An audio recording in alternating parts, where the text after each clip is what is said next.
Yes, karibu nanone kuri RTY platform, umwanya mwiza duhura tukavugana tukaganira ijambo ry'Imana kugira ngo tumenye neza icyo Imana idushakaho ndetse turusheho gusobanukirwa iby'agakiza tubonera muri Kristo Yesu. Turakomeza rero inyigisho yo mu gitabo cy'Abefeso, urwandiko Pawulo yandikiye itorero ryo muri Efeso. Ubushize twari twarebye kuri ku gice cya mbere duhera ku murongo wa mbere kugeza ku 14. Uyu munsi ndashaka ko dukomerezaho tukahera ku murongo wa 15 noneho tukarangiza igice cyose kugeza ku murongo wa 23. Karibu rero nanone. Reka twibukiranye ibyo twarebye ubushize muri video y'ubushize. Twabonye mu gice cya mbere aho Pawulo yibutsa Abefeso iby'umuhamagaro bahamagawe muri Kristo Yesu. Ese niki cyabaye igihe bakiraga Kristo Yesu, identite yabo nshyashya igihe bakiraga Kristo. Abibutsa ko ari abera, ndabandikiye abera bari muri Efeso bizera Kristo ku murongo wa mbere wa kabiri, and then ku murongo wa gatatu abibutsa imigisha y'umwuka y'ahantu ho mu ijuru, imigisha yose. Babwira ko bahawe imigisha yose y'umwuka y'ahantu ho mu ijuru muri Kristo Yesu. Aho ni ku murongo wa gatatu, ngo Imana y'umwami wacu Yesu Kristo ariyo na se ishimwe kuko yaduhereye muri Kristo imigisha yose y'umwuka yo mu ijuru. Ayongera kubibutsa ko ibyo ariko Imana yari yarabishimye mbere y'uko isi iremwa. Donc ari kubibutsa ko ibyo babonera muri Kristo Yesu byose ariko ubw'ubushake bw'Imana. Ikora ibintu uko ibishatse, so ko bw'ubushake bwayo yaduhaye imigisha yose y'ahantu ho mu ijuru muri Kristo Yesu. Yes, kandi akatwibutsa ko yagambiriye kera ku bw'urukundo rwayo ko duhinduka abana bayo tubiheshejwe na Yesu Kristo. Aho ni ku murongo wa 5, kugira ngo ubuntu bwayo butagira akagero bushimwe ubwo yaduhereye mu mukunzi wayo. Umurongo wa 6. Noneho ku murongo wa 7 ni hahandi twabonye ko ariyo yaduhesheje gucungurwa ariko kubabarirwa ibyaha kubw'amaraso ye, ngo nk'uko ubutunzi bw'ubuntu bwayo buri ubwo yadushagirijeho bukatubera ubwenge bwose no kumenya, itumenyesheje ubwiru bw'ibyishaka ku bw'ineza y'ubushake bwayo. Yes. Noneho tugiye ku murongo wa 13, ngo niwe namwe mwiringiye mumaze kumva ijambo ry'ukuri ari ryo butumwa bwiza bw'agakiza kanyu, kandi mumaze kwizera niwe wabashyizeho ikimenyetso ari cyo mwuka wera mwasezeranijwe. So ari kubibutsa ko barangije kwizera Kristo bashyizweho ikimenyetso ari cyo mwuka wera twasezeranijwe. Ku murongo wa 14, ngo uwo twahaweho ingwate yo kuzaragwa wa murage kugeza ubwo abo Imana yaronse izabacungura ubwiza bwayo bushimwe. So no kuvuga iki? Tumaze kwizera Kristo Yesu twahawe umwuka wera, twahawe umwuka wera ho ingwate ari utwiringiza ibyo twiringiye muri aka gakiza kacu, ndetse he's a guarantee, niwe proof k'ibyo twiringiye tuzabihabwa. Yes. None reka duhere ku murongo wa 15. Murongo wa 15 ho tugiye kubona, uhereye ku murongo wa 15 tukamanuka tugeza ku 23, tugiye kubona isengesho Pawulo asengera Abefeso amaze kumva kwizera kwabo, amaze kubibutsa ibyo byose baherwa muri Kristo Yesu ku bw'ubushake bw'ineza y'ubuntu bw'Imana. None agiye kubabwira, agiye kubasengera isengesho, agiye kubabwira, donc agiye kubibutsa ko abasengera iteka, anababwire isengesho abasengera. Mu isengesho rye rero turabonamo guhishurirwa kwinshi cyane, turabonamo ibintu bikomeye cyane twakubakiraho ubuzima bwacu bwa Gikristo. Umva ku murongo wa 15 kuno havuga, turahera ku murongo wa 15. Reka dusome kugeza ku 23 and then turaza inyuma tugende tureba buri murongo icyo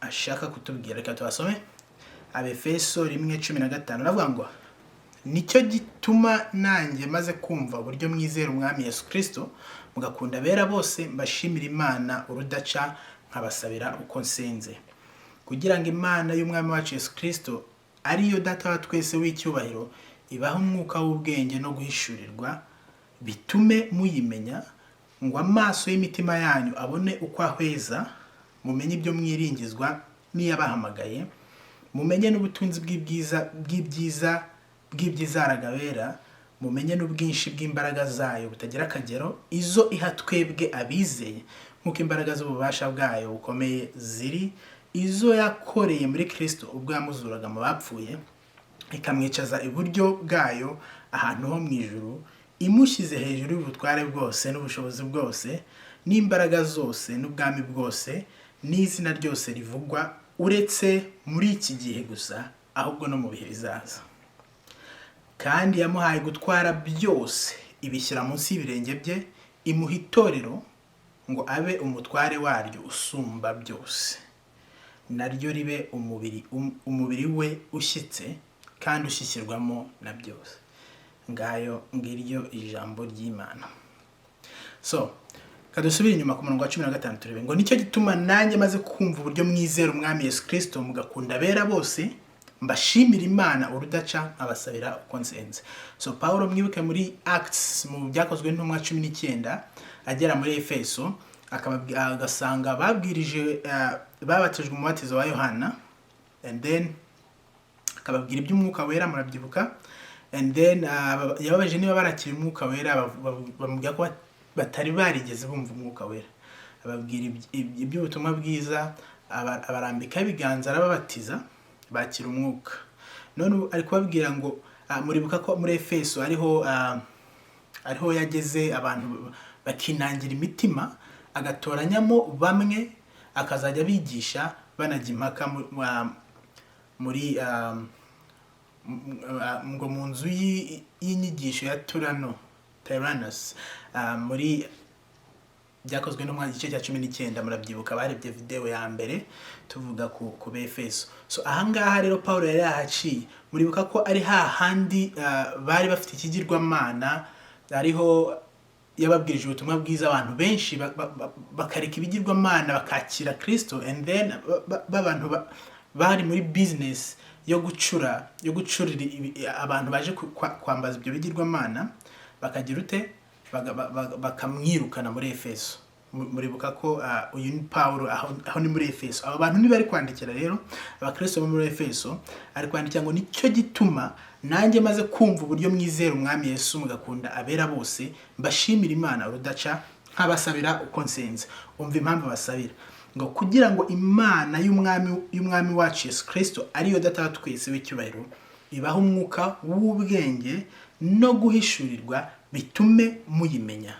Reka arakora kari interuro ndende, reka tukatiraho ngo kugira ngo Imana y'umwami wacu Yesu Kristo ariyo data wa twese w'icyubahiro ibahe umwuka w'ubwenge no guhishurirwa bitume muyimenya. Urumva? Donc nukuvuga ngo Paulo isengesha asengera kugira ngo bahabwe umwuka w'ubwenge no guhishurirwa, ko umwuka w'ubwenge no guhishurirwa niwo utuma tumenya Imana. Salomo yabivuze neza mu Migani, imigani igice cya 4 ku murongo wa 7, reka marebe umva ukuntu avuga. Imigani 4 umurongo wa 7, umva ukuntu havuga. Haravuga ngo ubwenge muri byose nibwo ngenzi, nuko rero ushaka ubwenge ndetse ibyo utunze byose ubishakisha ubuhanga. Aho ni ku murongo wa 7, ubwenge muri byose nibwo ngenzi. Mu cyongereza aho baravuga ngo, reka nza makurebera mu cyongereza ukuntu havuga, ku bavuga ururimi rw'icyongereza. Niba utavuga ururimi rw'icyongereza tuhasomye mu kinyarwanda, ariko reka masome no mu cyongereza. Bavuga ururimi rw'icyongereza bumva ukuntu havuga ngo the beginning of wisdom is this: get wisdom, and whatever you get insight. Yes, muri I think it's King James havuga ngo knowledge is the principal thing. I mean wisdom is the principal thing. Donc nuvuga ngo ubwenge niryo shingiro rya buri kimwe cyose. So Paulo we noneho hano ari kubasengera akababwira ngo abasabira Imana kugira ngo ibahe umwuka w'ubwenge no guhishurirwa, kugira ngo bamenye neza Imana. Yes. Yes, ngo nicyo gituma nanjye maze kumva uburyo mwizera umwami Yesu Kristo mugakunda bera bose, mbashimira Imana rudaca nkabasabira uko nsenze kugira ngo Imana y'umwami wacu Yesu Kristo ariyo data twese w'icyubahiro ibahe umwuka w'ubwenge no guhishurirwa bitume muyimenya. So umwuka w'ubwenge no guhishurirwa ni utuma tumenya data. Reka nkwereke aba bantu Pawulo ari kubasengera gutya kuko yari yabigishije ijambo ry'Imana. Ukuntu yababwiye ku murongo wa 14, amen, ku murongo wa 13 ngo niwe namwe mwiringiye mumaze kumva ijambo ry'ukuri ari ryo butumwa bwiza bw'agakiza kanyu. Urumva ngo kandi mumaze kwizera niwe wabashyizeho ikimenyetso ari cyo mwuka wera mwasezeranijwe. No kuvuga iki? Ari kubwira abantu bakiriye Kristo, bumvishije ubutumwa bwiza ndetse bahabwa n'umwuka wera. Nari kubasabira kugira ngo Imana ibahe umwuka w'ubwenge no guhishurirwa bitume bayimenya. No kuvuga iki? Reka nkubwire, niba Imana data n'umwuka, iyo tumwambaza mu kuri no mu mwuka. So kugira ngo understanding data, kugira ngo umumenye neza, ntabwo ushobora kumumenya hatabayeho guhishurirwa. Niyo mpamvu Pawulo ari kubasengera kugira ngo bagire umwuka w'ubwenge n'iki, bahabwe ku mwuka w'ubwenge no guhishurirwa bitume bayimenya Imana. Yes, ni ukuvuga ngo we discern spiritual things with the spirit. Yes, dutoranya iby'umwuka dukoresheje umwuka. Data n'umwuka, kugira ngo tumumenye bisaba umwuka w'ubwenge no guhishurirwa. Soma Bibiliya. Iyo ndi gusoma Bibiliya cyangwa wowe uri gusoma Bibiliya hatabayeho guhishurirwa, ubumenyi ubonye ntabwo bwakumenyesha Imana cyangwa se ntabwo bwakuviramo ubuzima. Ko hari abantu bafite iki gitabo ariko bagifite nk'igitabo gisanzwe, bagisoma cyane ariko ntibaviremo ubuzima. Uzi impamvu? Kubera yuko ntabwo uyu mwuka w'ubwenge no guhishurirwa ntabwo biri mu buzima bwabo, biri foreign. Ariko iyo dufite umwuka w'ubwenge no guhishurirwa bituma tuyimenya. So Pawulo ari gusengera Abefeso kugira ngo Imana ibahe umwuka w'ubwenge no guhishurirwa bitume bayimenya. Umva ikindi, ngo amaso y'imitima yanyu abone uko ahweza, mumenye ibyo mwiringizwa n'iyabahamagaye, mumenye n'ubutunzi bw'ubwiza bw'ibyo azaraga abera. Ngo amaso y'imitima yanyu, aya maso y'imitima yacu ari kuvuga azabona uko ahweza, ntabwo ari amaso y'imibiri, ahubwo ni amaso y'imitima. In other words, ni amaso n'amaso y'umuntu y'umwuka. Reka mvuga n'amaso y'umwuka. Abantu twatangiranye I think twavuganye ku kintu cyitwa umwuka. Data n'umwuka, abamwambaza bakwiye kumwambaza mu kuri no mu mwuka. Iyo avuze ngo amaso y'imitima yanyu abone uko ahweza, ntabwo ari amaso y'umubiri, ahubwo aravuga amaso y'umutima, donc our spiritual being. Kugira amaso y'umutima wacu abone uko ahweza, ngo amaso y'imitima yanyu abone uko ahweza, mumenye ibyo mwiringizwa n'iyabahamagaye. Urumva? So when we view things, iyo turebye ibintu turebesheje amaso y'umwuka, icyo ari kubabwira donc kugira ngo bajye barebesha amaso y'umwuka yabo kugira ngo babone ibyo biringizwa na data. Iyo urebesheje amaso y'umwuka ubona ibyiringiro byinshi muri Kristo Yesu. Donc ntabwo ari ikintu kitarimo, ni ibintu birimo, ariko iyo urebesheje amaso y'umwuka aribwo ubibona. Iyo urebesheje amaso y'umubiri ntabwo ubibona. Yes, kuko remember, umuntu wa kamere ntabwo abasha gusobanukirwa iby'Imana kuko ni ubupfu kuri we. So kugira ngo usobanukirwe ibintu by'Imana ni ukurebesha amaso y'umwuka. So ariko basengera kugira ngo bagire umwuka w'ubwenge no guhishurirwa kugira ngo bagire ute bayimenye neza, ndetse amaso y'imitima yabo abone uko ahweza, bamenye ibyo biringizwa n'iyabahamagaye. Ntabwo bamenye ibyo biringizwa n'iyaguhamagaye ukirebesha amaso y'umubiri, kuko ni wirebesha amaso y'umubiri, nurebesha amaso y'umubiri icyo uzabona ni umubiri. Umubiri rero nureba umubiri ukicira urubanza ugendeye ku mubiri, cyangwa se ukidefininga, donc you define yourself ugendeye ku mubiri. Ibi byo Pawulo ashaka ko bamenya, ibyo biringizwa n'iyabahamagaye, ntabwo ushobora kubimenya. So hari ukureba ukarenza amaso umubiri, ukareba iki? Ukarebesha amaso y'umutima, ariyo maso y'umwuka, kugira ngo umenye neza ibyo wiringizwa n'iyaguhamagaye. Let me show you. Ibi bintu yes nanjye ndi kubyitoza, nawe wabyitoza, kwitoza kwireba nk'uko Imana ikureba, kureba ibintu nk'uko Kristo abireba, kureba ibintu nk'uko Imana ibireba. Ibyo bisaba iki? Ko amaso y'imitima yacu ahweza kugira ngo tumenye ibyo twiringizwa n'iyagize ute niyaduhamagaye, ngo mumenye n'ubutunzi bw'ubwiza aragabera, mumenye n'ubutunzi bw'ubwiza bw'ibyo azaraga abera. Yes, mumenye n'ubwinshi. Ahantu ndashaka ku murongo wa 19 ndashaka ko tuhanonosera neza, ngo mumenye n'ubwinshi bw'imbaraga zayo butagira akagero, izo iha twebwe abizeye nk'uko imbaraga z'ububasha bwayo bukomeye ziri. Mumenye n'ubwinshi bw'imbaraga zayo butagira akagero, izo iha twebwe abizeye nk'uko imbaraga z'ububasha bwayo ziri. Donc arashaka ko bamenya ibyo biringizwa bahamagaye, ndetse bakamenya n'iki imbaraga ubwinshi bw'imbaraga zayo butagira akagero. Uziko wowe wizeye Kristo Yesu ukakira umwuka wera, imbaraga zayo, imbaraga z'Imana, imbaraga z'umwuka wera ziri muri wowe, zicaye muri wowe, urazigendana aho ugiye hose.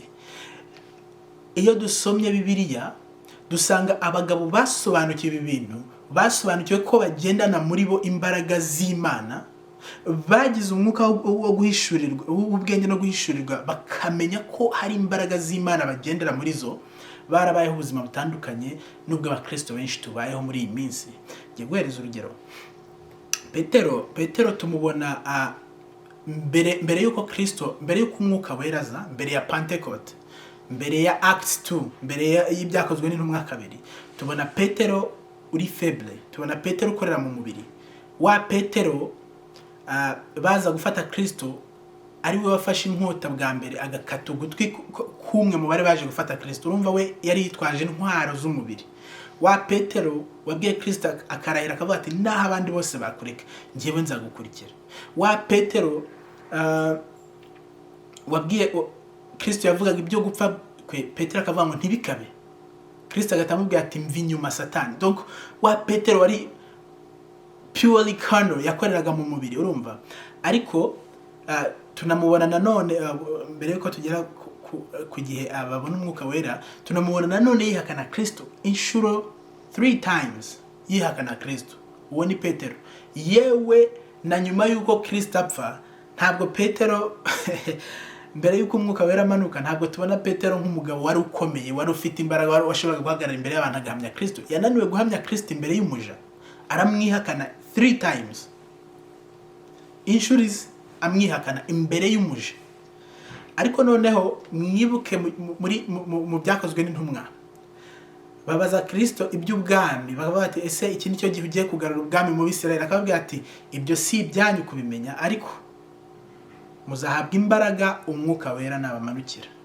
Ngo you will receive power when the Spirit comes. Muzahabwa imbaraga umwuka wera nabamanukira.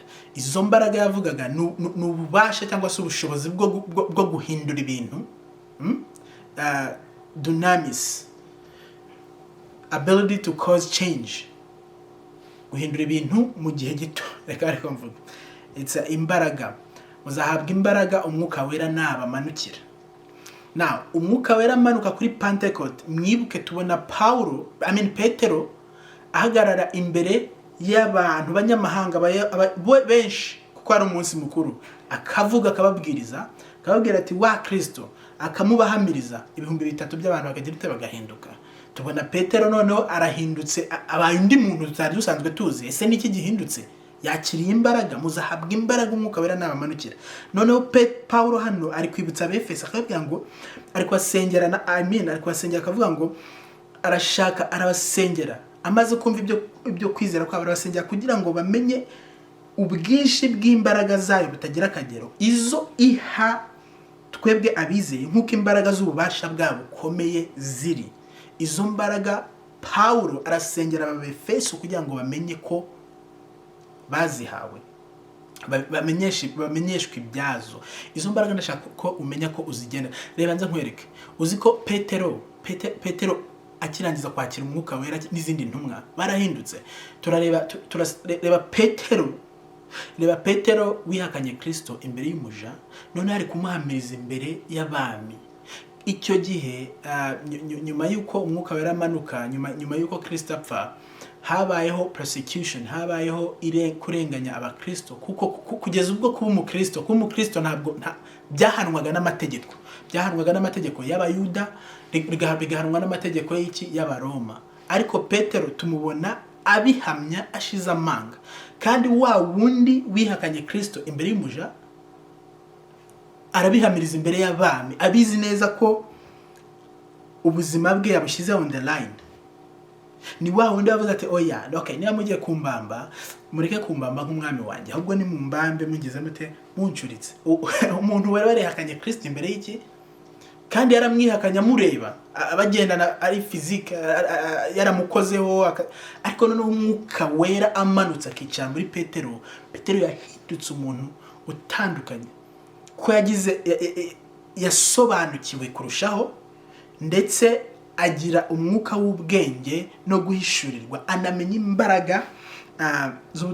imbaraga z'Imana zitagira akagero zari muri we.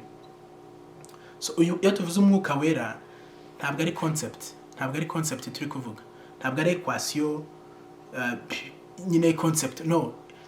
Umwuka wera ni person, ari muri wowe, muravugana, muragendana. Niba utanamwumva, niba mutavugana, wowe nk'umukristo, iri sengesho Paulo ari gusengera Abefeso, nawe ndari gusengera kugira ngo umenye ubwinshi bw'imbaraga zayo butagira akagero, izo yaguhaye wowe wizera, nk'uko imbaraga z'ububasha bwayo ziri.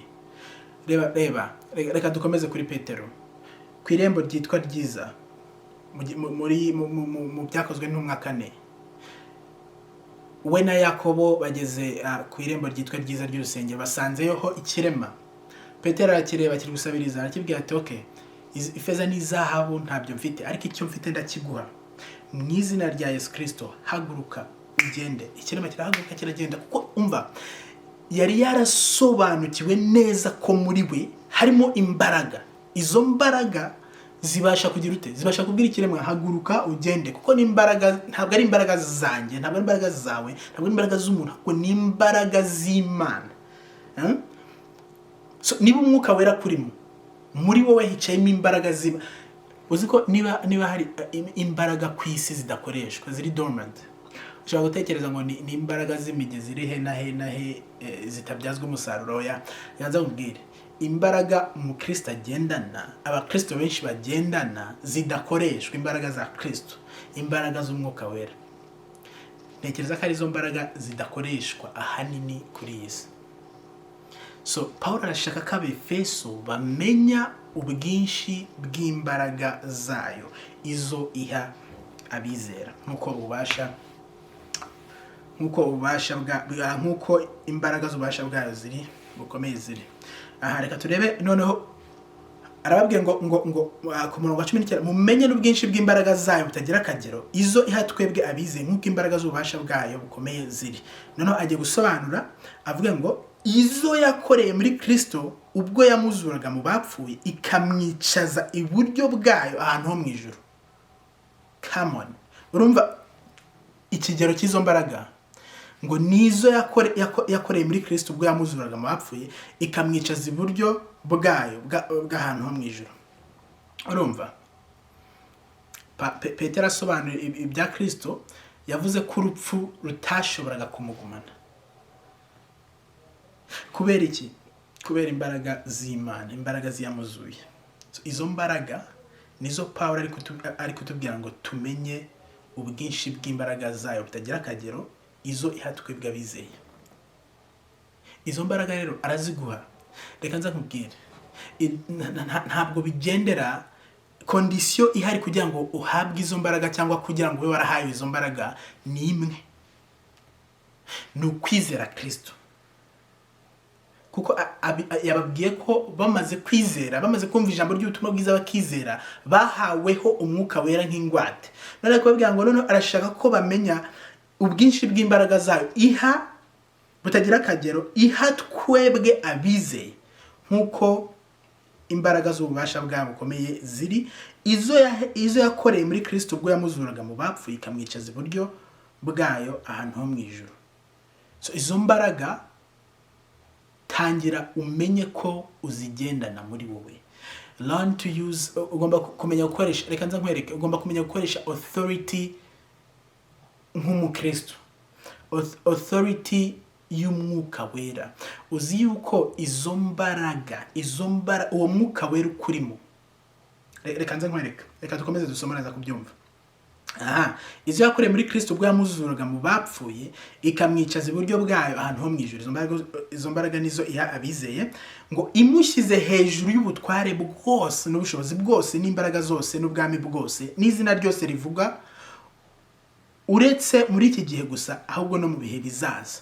Urumva ngo izo yakoreye muri Kristo ubwo yamuzuraga mu bapfuye ikamwicaza iburyo bwayo ahantu ho mu ijuru, imushyize hejuru y'ubutware bwose n'ubushobozi bwose n'imbaraga zose n'ubwami bwose n'izina ryose rivugwa, uretse muri iki gihe gusa ahubwo no mu bihe bizaza. Reka nze nkubwire, Kristo amaze kuzurwa mu bapfuye cyangwa amaze kuzuka mu bapfuye yashyizwe hejuru y'ibintu byose. He's the head over all things, hejuru y'ubutware bwose n'ubushobozi bwose n'imbaraga zose n'ubwami bwose n'izina rivugwa. Uwo Kristo ari muri wowe, ugomba kubimenya. Uwo Kristo ari muri wowe. Reka nza nkubwire, iyo abantu bambwiye ngo umutware w'isi ni Satani, nibaza niba uru rupapuro rwo mu Befeso igice cya mbere bararuciye mu Bibiliya. Kubera ko niba Imana, niba Kristo yarashyizwe hejuru y'ubutware bwose n'ubushobozi bwose n'imbaraga zose n'ubwami bwose n'izina ryose rivugwa, uretse muri iki gihe gusa no mu bihe bizaza, warangiza ukambwira ko umutware w'isi ari Satani. Nuva je nawe turi hano ku isi, turi hano ku isi. Niba umutware w'isi ari Satani, turi munsi y'ubutware bwande. Ariko iyo dusomye Bibiliya dusanga atari byo, kuko Paulo arashaka ko tumenya ubwinshi bw'imbaraga zayo. Ubwo izo yakoresheje ubwo yazuraga Kristo, ikamushyira hehe? Ikamushyira hejuru y'ubutware bwose n'ubushobozi bwose byose. Nizusoma mu Filipi igice cya mbere tuzasanga ngo ubutware bw'umwijima bw'isi y'umwijima yabwivuze hejuru, so yaratsinze. Niwe mutware w'ibintu byose, niwe mutware w'imbaraga zose n'ubwami bwose byose. So umutware w'isi ntabwo ari Satani, kuko Kristo ari hejuru ya byose. Kandi Paulo arashaka ko tugira umwuka w'ubwenge, cyangwa se ari gusengera Abefeso ngo bagire umwuka w'ubwenge no guhishurirwa, bamenye neza ibyo biringizwa niyo bahamagaye, ndetse bamenye n'imbaraga zayo. Izi mbaraga ariko tubwira arizo yakoreye muri Kristo Yesu ubwo yamuzuraga ikamushyira hejuru y'ibintu byose. Urumva? Kandi n'ibyiteka ryose. Urumva? Noneho ku murongo wa 24 aravuga ngo kandi yamuhaye gutwara byose nanone ibishyira munsi y'ibirenge bye, imuha itorero ngabe umutwe waryo usumba byose, naryo ribe umubiri we ushyitse kandi ushyikirwamo na byose. Urumva? Yamuhaye gutwara byose, ibishyira munsi ibishyira munsi y'ibirenge bye, imuha itorero ngabe umutware waryo usumba byose, naryo ribe umubiri we ushyikirwamo na byose. So itorero turi umubiri wa Kristo Yesu, kandi ugomba kumenya ko yahawe ubutware bwose, byose byashyizwe munsi y'ibirenge bye. So umutware w'isi again ntabwo ari Satani. Ntukemere Satani kugira ngo agukoze hirya no hino, cyangwa se agukoresha ibyo ashaka, kuko wemeye, kuko wigishijwe ko umutware w'isi ari Satani, ukamwemerera ugatuza. Ariko muri wowe ugenda n'imbaraga za Kristo Yesu. Paulo arashaka ko amaso y'umutima wawe ahweza. Tangira urebesha amaso y'umwuka, umenye ko umwuka wera wahawe, ngo ntitwahawe umwuka w'ubwoba udusubiza mu bubata. Ntabwo twahawe umwuka w'ubwoba udusubiza mu bubata. Turi abana b'Imana, umwuka wacu amenya n'uwadata ko turi abana bayo. So ntabwo waba umwana w'Imana at the same time ngo ube umwe mu bategetswe na Satani. Ntabwo bishoboka. Ahubwo sobanukirwa. Reka nkwereke nk'iri sengesho Paulo ari gusengera Abefeso, nanjye ryo gusengera kugira ngo amaso y'umutima wawe ahweze, ubone ibyo wiringizwa niyo guhamagara, ndetse umenye n'imbaraga zayo iha twebwe abizeye. Anza mubwire. Urumva? ibi bintu kubimenya biguhereza confidence. Yes, kuko yaduhaye kuri izo mbaraga. Niyo mpamvu Pawulo yandikiye Abakolosayi akababwira ngo Kristo muri mwe niwe byiringiro by'ubwiza. Kuko uyu mugabo uri muri wowe uyu mugabo uri muri wowe yamuhaye gutwara byose, ibishyira munsi y'ibirenge bye, imuha itorero ngabe umutwe waryo usumba byose. Yewe nawe turi itorero rya Kristo, turi umubiri we. Ushize nababwiye uburyo Sawuli arenganya itorero agihura na Kristo, yamubwiye Sawuli undenganyiriza iki? Donc nuvuga ngo biri personal, ni ibintu kurenganya itorero, umubiri wa Kristo, urenganya Kristo. Ngewe nawe turi umubiri wa Kristo, turi umubiri w'umutware, umuntu wahawe gutwara byose biri munsi y'ibirenge bye. Ndashaka gusobanukirwa izo mbaraga ndetse umenye iyo authority ufite. Uzi ko urumva iyo umenye ibi bintu, Yakobo yandikiye abantu arababwira ngo double minded, kuba double minded cyangwa kugira imitima ibiri, kugira kuba double minded. Iyo usenze uri double minded, ngo ntugatekereze ko hari icyo uri bwakire, kuko Imana yashaka ko dusenga amasengesho kwizera. Kuba double minded ni gute? Ni ugutekereresha hari icyo umwuka kubwira, hari n'icyo umubiri kubwira. So tugomba kurebesha amaso y'umwuka, ntiturebesha y'umubiri. Uti gute? Niba ngiye gusengera umurwayi, cyangwa ngiye gusengera icyifuzo runaka, cyangwa ngiye gusabira umugisha umuntu, nkasenga umubiri ukambwira utari ko ibi bintu ntabwo bishoboka, kandi nasoma ijambo ry'Imana rikambwira ko bishoboka, rikambwira ko ngenda n'imbaraga za Kristo muri njyewe. So iyo nemereye umubiri nkaba double minded, birashoboka ntibishoboka, ibintu nk'ibyo nkagira gushidikanya, aho ngaho Satani abagushoboye. Ariko ijambo ry'Imana Pawulo ari kubasengera kugira ngo bamenye neza imbaraga z'Imana, izo ihatwebwe abizeye. So nukuvuga iki? Iyo dufite umwuka w'ubwenge no guhishurirwa, turushaho kumenya neza ibyo twiringizwa niyo duhamagaye, kumenya neza imbaraga zayo, kumenya ko uyu mugabo turimo yahawe ubutware bwose, byose byashyizwe munsi y'ibirenge bye. So Pawulo ari gusengera aba Efeso, akababwira gutyo, ndetse akabibutsa ko Kristo ari we mutwe w'itorero, naryo rikaba umubiri we. Kugira ngo bigende bite? Kugira ngo naryo ribe umubiri we ushyitse kandi ushyikirwamo na byose. Ariko biratangaje, wasoma ibintu ugatekereza ukavuga ese umubiri wa Kristo, ubundi itorero ntabwo ari idini. Itorero ni umubiri wa Kristo. Kristo nta dini yashyize. Reka nongere mbivuge. Kristo, umuntu witwa Kristo, umuntu witwa Yesu w'i Nazareti, nta dini yigeze ashinga. Yesu Kristo nta dini yashinze. Yesu Kristo yabwirije iby'ubwami bwa se, iby'ubwami bw'Imana. Icyo yatangije ku isi n'itorero, ari ryo mubiri we. Yakobo igice cya 1:27 tuvuga ko idini nyakuri rishimwe imbere y'Imana ari ugusura imfubyi n'abapfakazi mu mibabaro yabo, ndetse no kwirinda kutanduzwa n'iby'isi. Iryo ni ryo dini nyakuri. So nushaka umupantekote, nushaka umutampera, nushaka ube igiki cyari cyo cyose, niba udafite urukundo iryo dini uzarivemo rwose, uzarireke, wikurikirire Kristo. Iyo bavuze itorero rero ntabwo bavuze idini, bavuze umubiri wa Kristo. Naho idini nyakuri n'urukundo, reka mvuga, gusura imfubyi n'abapfakazi mu mibabaro yabo, no kwirinda kugira ngo utanduzwa n'iby'isi. Nta kundi wakwirinda kutanduzwa n'iby'isi uretse kuba muri Kristo Yesu. So kwizera Kristo niho byose bisohorera. Urukundo rwacu ruba perfected iyo turi muri Kristo Yesu. Turamukunda kuko yabanje kudukunda. So iyo bavuze ngo itorero n'umubiri umwe wa Kristo Yesu, ntabwo ari kuvuga idini, ahubwo ari kuvuga abizera Kristo Yesu. Twebwe twizeye Kristo Yesu, turi itorero rye, turi umubiri we. Nagaruka aje gutwara umugeni, nanone ari we torero rye, ni twebwe tuzagira ute?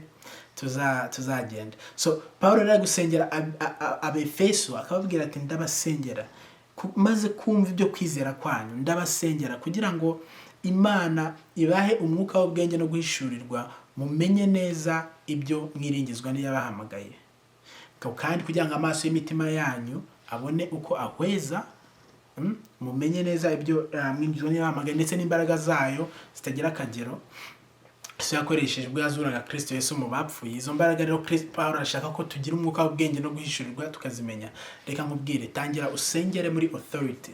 Tangira usengere muri authority, umenye neza ko uyu mugabo usenga ntabwo ari concept, Imana ntabwo ari concept.